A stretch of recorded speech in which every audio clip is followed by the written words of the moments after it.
नाजरीन आदाब, खैर मकदम है आप सभी का हमारे खुसूसी प्रोग्राम कुछ लम्हे फुर्सत के में।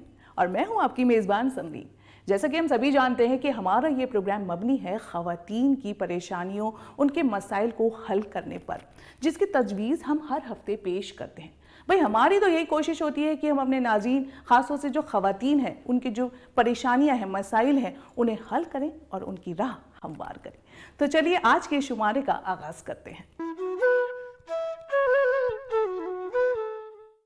नाज़रीन, खुदा ने दुनिया को हुस्न और रंगोबू देने के लिए औरत की तख्लीक की है।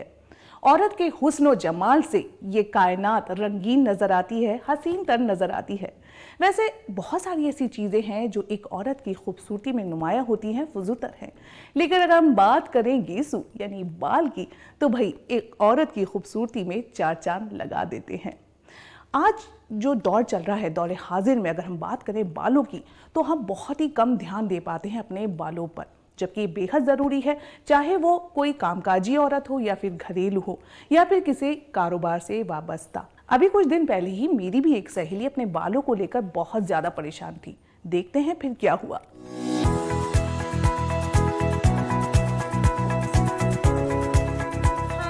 हेलो यार, देख रहे हो मेरे बालों की हालत, क्या मेरे बालों की हालत हो गई है, इतने फ्रीजी। और ऊपर से मुझे समझ नहीं आता कि कौन सा लुक मेरे फेस पे अच्छा लगेगा। भाई देखो, ये तुम्हारी परेशानी नहीं है प्रेरणा, ये बहुत सारी नौजवान लड़कियों की यही प्रॉब्लम है कि उनके फेस पर कैसा हेयर कट जाएगा।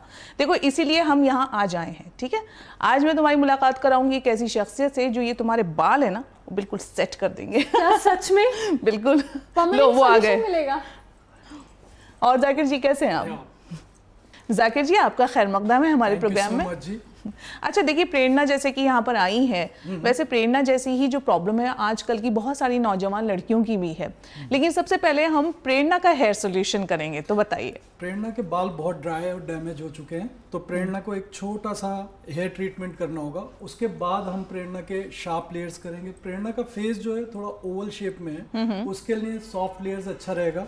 और प्रेरणा के बालों में थोड़ा वॉल्यूम भी चाहिए, वो हम देंगे हेयर कट के थ्रू। और प्रेरणा को ऐसा हेयर कट देंगे जो कि वॉश एंड गो हो, ज़्यादा मेंटेन ना करना पड़े, ज़्यादा एफर्ट ना करना पड़े। भाई वाह, चलिए तो आप शुरू कीजिए प्रेरणा के ऊपर, इनका ट्रीटमेंट स्टार्ट कीजिए। तब तक मैं अपनी कॉफ़ी फिनिश करके आती हूँ। ठीक है प्रेरणा? Thank you.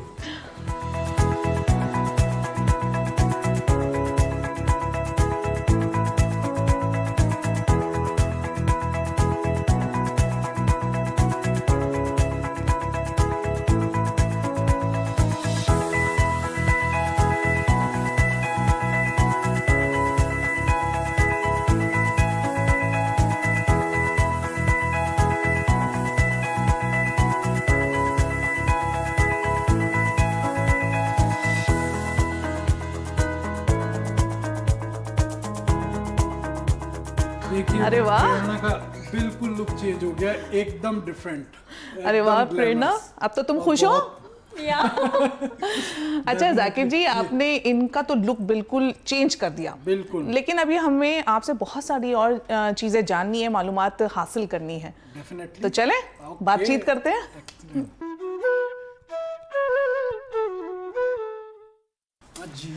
जी जाकिर जी, तो चलिए, आपने प्रेरणा का तो हेयर कट कर दिया और उसका मेक ओवर भी कर दिया है। अच्छा जाकिर जी, सबसे पहले आपसे ये जानना चाहेंगे कि बहुत सी हमारी ख़वातीन जो हैं, जो घर में रहती हैं, वर्किंग नहीं है, घर की जिम्मेदारियों में घिरी रहती हैं, बच्चों में खाना पकाना और बहुत सी चीज़ें होती हैं, तो अक्सर ना वो अपने बालों का ख्याल नहीं रख पाती हैं। तो मतलब वो किस तरीके से अपने बालों की केयर करें? ओके, जो लोग घर पे रहते हैं बेसिकली वो अपने बालों का इतना ध्यान इसलिए नहीं रख पाते, बिजी रहते हैं। तो सबसे ज़रूरी चीज़ है कि वो रेगुलर शैम्पू करें, और जो भी कोई शैम्पू यूज़ करें वो माइल्ड होना चाहिए।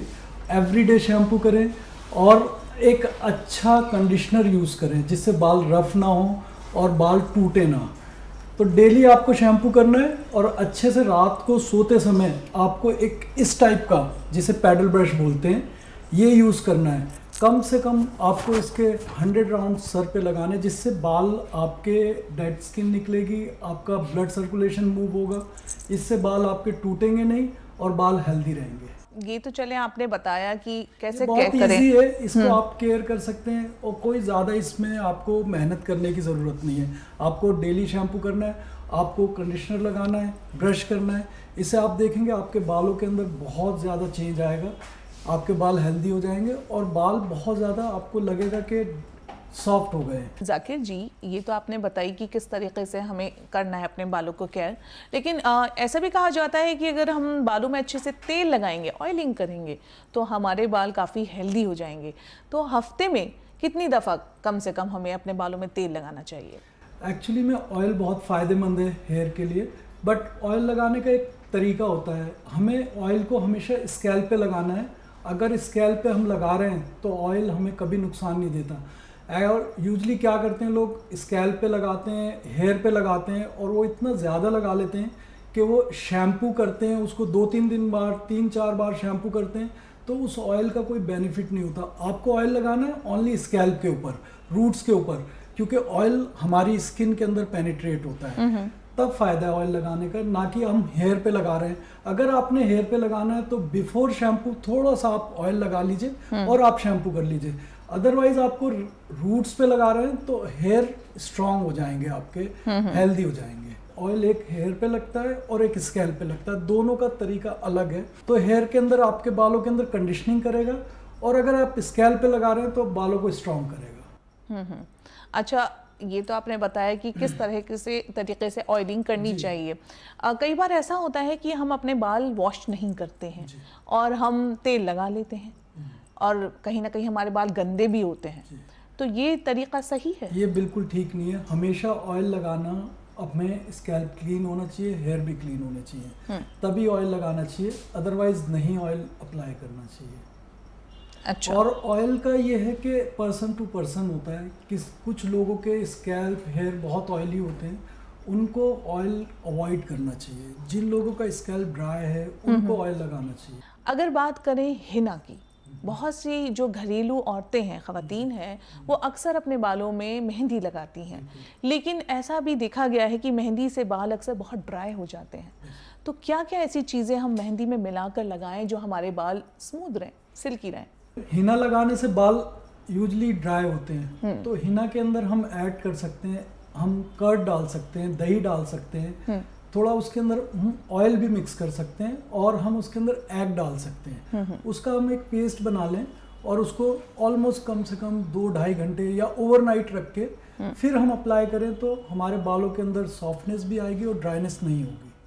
अच्छा, ये एक सही तरीका है। ये तरीका बेटर है कि आप खाली हिना लगाएं, उसमें कुछ चीज़ें ऐड ऑन कर दें। आप कर्ड डाल लिया आपने, ग्लिसरीन डाल लिया आपने, उसके अंदर एग डाल लिया, तो ये कंडीशनिंग एजेंट है जिससे हमारे बालों के अंदर सॉफ्टनेस आएगी और जो हिना ड्राई कर रही है वो नहीं करेगी। अच्छा जाकिर जी, ये तो रही हिना की बात, लेकिन अक्सर ये भी होता है कि जो घरेलू ख़वातीन हैं वो अपने बालों में कलर कराना चाहती हैं। कई बार ग्रे हेयर भी होते हैं, लेकिन कलर का क्या रहता है कि सैलून तो नहीं जा पाती क्योंकि वक्त की कमी होती है, घर में ही कर लेती हैं। तो ये ठीक है, कहाँ तक सही है? एक्चुअली में घर में कलर करना, आप अगर आपके पास टाइम नहीं है और आप नहीं आ सकते सैलून, तो आप एक अच्छा कलर यूज़ कीजिए। आजकल बहुत सारे ऑप्शन हैं और बहुत सारे कलर हैं मार्केट के अंदर। आप विदाउट अमोनिया कलर लीजिए और आप पहले उसे पढ़िए, उसके पीछे सारा लिखा होता है आपको किस तरह से एप्लीकेशन करनी है, कितना टाइम उसको रखना है और किस तरह से आपको मिक्स करना है। ये बहुत ज़रूरी है। हम क्या करते हैं, 30 मिनट्स रखना है, 35 मिनट्स रखना है, हम 25 मिनट्स तक उसको लगाते रहते हैं और वो ओवर प्रोसेसर हो जाता है। अच्छा। तो उससे हमारे बाल ड्राई हो जाते हैं, डैमेज हो जाते हैं। तो हमें इस चीज़ का ध्यान रखना है। आप घर पे कलर कर सकते हैं, अच्छी ब्रांड के कलर लीजिए, विदाउट अमोनिया कलर लीजिए, आप यूज़ कर सकते हैं घर पे कलर।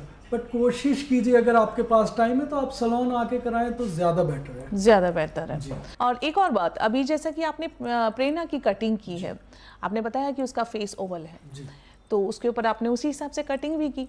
बहुत सी नौजवान लड़कियां आजकल इसी चीज़ को लेकर परेशान रहती हैं कि हमारा जो फेस है उसके अकॉर्डिंग हम क्या हेयर कट लें। कई बार ऐसा होता है कि आपका माथा बहुत बड़ा है या छोटा है माथा, या फिर आपका फेस बल्कि है, हैवी है, तो हम समझ ही नहीं पाते हैं। यहाँ तक कि मैं अपनी बात करूँ तो मुझे भी कई बार समझ नहीं आता कि मैं अपने बालों में क्या हेयर कट लूँ। तो आप क्या बताना चाहेंगे?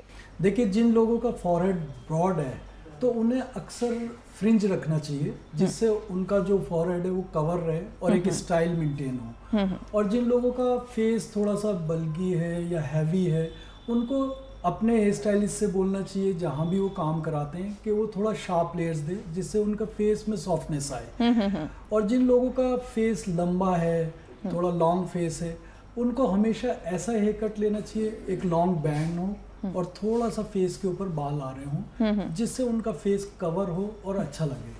That's it, यही मेन होता है।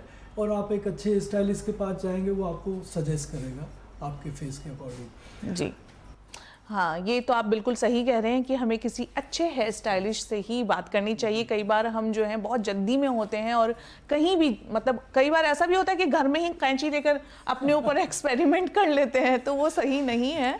अपने हर तरीके की जो केयर होती है एक औरत की, एक लड़की की, आप अपने कपड़ों का भी ध्यान रखते हैं, अपने मेकअप का, ज्वेलरी का, तो वही बालों का भी ध्यान रखना बहुत ज़रूरी है।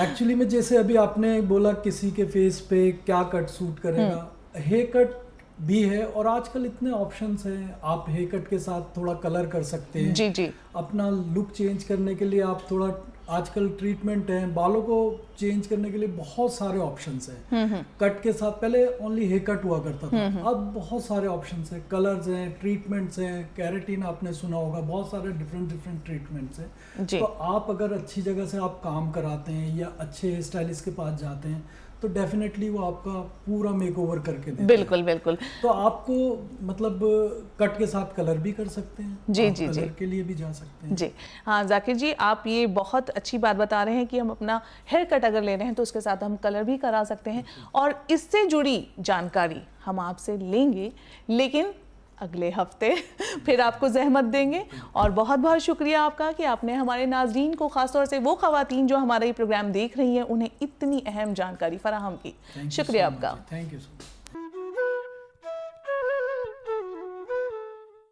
दोस्तों, आज के दौर में कमर दर्द यानी कि बैक पेन एक बहुत ही आम सी बात हो गई है। अगर ख़वातीन की बात करें तो भाई घर के इतने सारे काम होते हैं जिन्हें वो बहुत जल्दी जल्दी निपटाने की कोशिश करती हैं, उसमें उन्हें ये ध्यान ही नहीं रहता कि उनका जो पोस्चर है वो किस तरीके का है। मिसाल के तौर पर कभी गलत तरीके से झुक जाती हैं या फिर कोई भारी भरकम सामान उठा लेती हैं, इस वजह से उन्हें बैक पेन हो जाता है। लेकिन और बहुत सारी ऐसी वजूहात हैं जिनकी वजह से ये कमर दर्द होता है। आखिर क्यों होता है ये कमर दर्द, यही जानने के लिए आज हम आ गए हैं शबीना अहमद के पास, जो कि एक फिजियोथेरेपिस्ट है। तो आइए करते हैं इनका खैर मकदम। शुक्रिया, आपका इस्तकबाल है हमारे प्रोग्राम में। जैसे कि मैंने शबीना भी कहा कि जो ये कमर दर्द है आजकल बहुत ही आम सी बात हो गई है, और जो ख़वातीन हैं उनके अंदर तो ये चीज़ बहुत देखी जा रही है। तो ये होता क्यों है? इसके 2-3 बहुत इंपॉर्टेंट रीजंस हैं।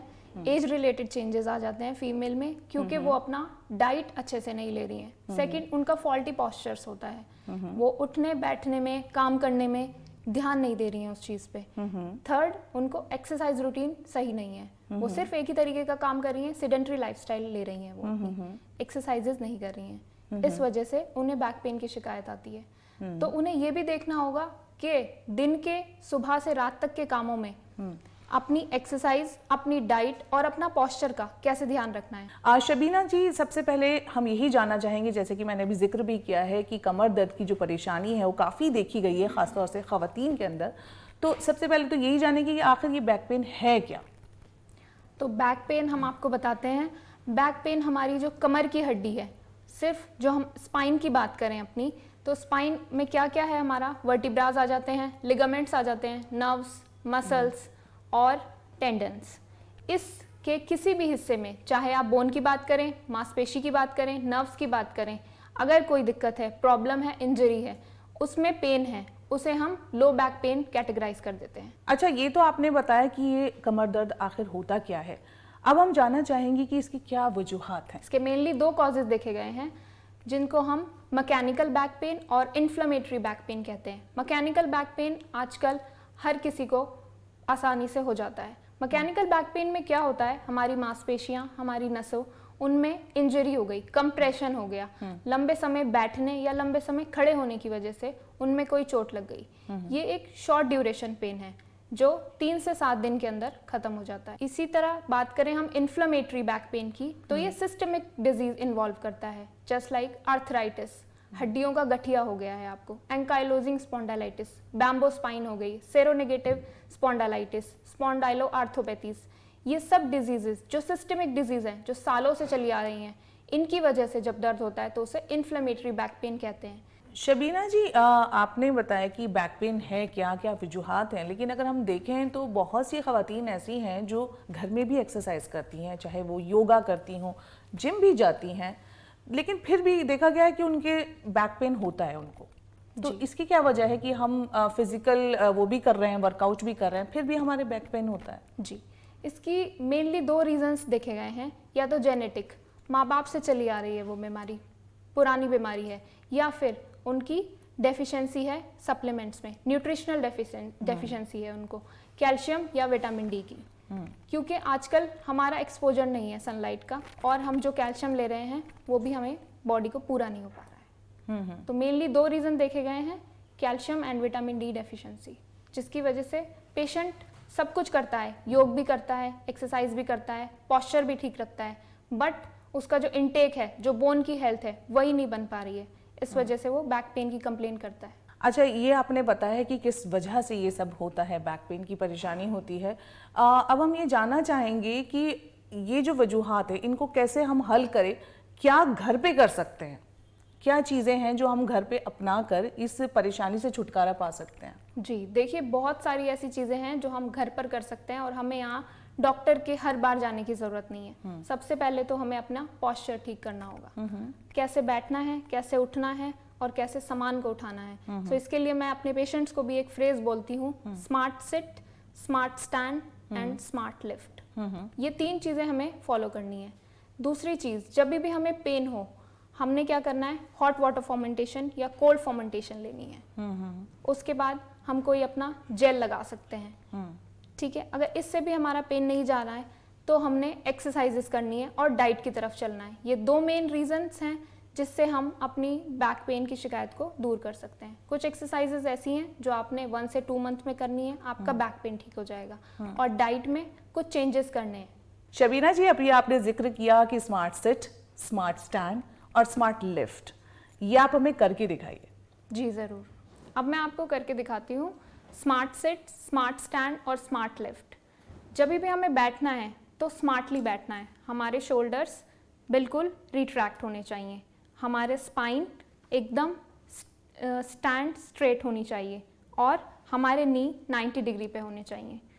प्लस अगर लो बैक पेन के पेशेंट हैं तो वो किस तरीके से बैठें, एक छोटा सा कुशन लेकर आप अपने बैक के पीछे कर लें, जिससे हमारी बैक पेन की शिकायत है वो सिटिंग के टाइम पर भी दूर हो सकती है। अब मैं आपको बताती हूँ स्मार्ट स्टैंड में हमने कैसे खड़ा होना है। हमने दोनों पैरों पे वेट डालना है, लाइक जो हमारे प्रोफेशनल्स हैं, जो सिक्योरिटी गार्ड्स हैं, उन्हें लंबे समय के लिए खड़ा होना है। तो एक पैर पे अगर वो वेट शिफ्ट करेंगे, उस हिस्से में कमर के दर्द होने की शिकायत बहुत ज़्यादा बढ़ जाती है। तो हमें ध्यान रखना है, और हमारी हाउसवाइफ भी जब वो किचन में काफ़ी देर तक खड़े होकर काम कर रही हैं तो दोनों पैरों पर वेट डालें। अब मैं आपको बताती हूँ स्मार्ट लिफ्ट हमें कैसे करना है।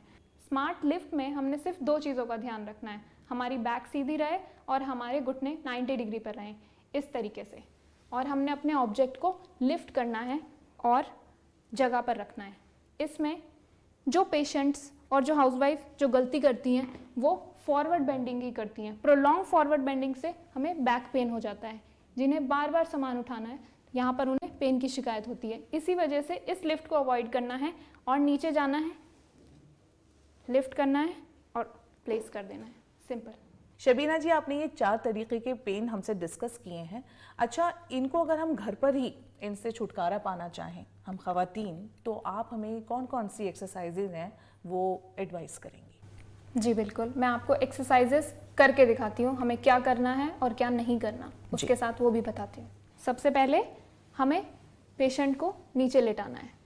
उसके बाद सेकेंड स्टेप में दोनों घुटने मोड़ने हैं, इजीली अवेलेबल है हम सबके घर पे ऐसा टॉवल रोल। जहाँ पेशेंट को सबसे ज़्यादा पेन है उस एरिया में इस टॉवल रोल को लगाना है और नी बेंड करके प्रेस करना है हमें अपनी कमर से उस टॉवल को फॉर 5 सेकेंड्स।